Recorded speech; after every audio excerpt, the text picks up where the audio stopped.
એ દુઃખ કઈ રીતે દૂર થાય, હર હંમેશા મારા એવા જ પ્રયત્નો હોય છે,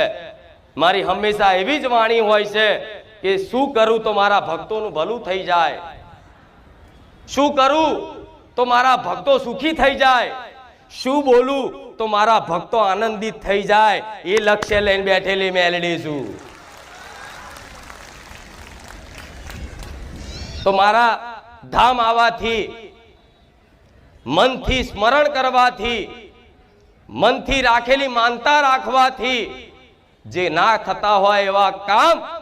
અસંભવ ના કામ સંભવ કરી અને ખુખાર મેલડીએ ગાદીએ બિરાજમાન થાય છે। તો આયેલા દરેક ભક્તોને કહીશ, જો લોકોનો અનુભવ જોઈ, લોકોના પરચા જોઈ, લોકોના મુખેથી મારા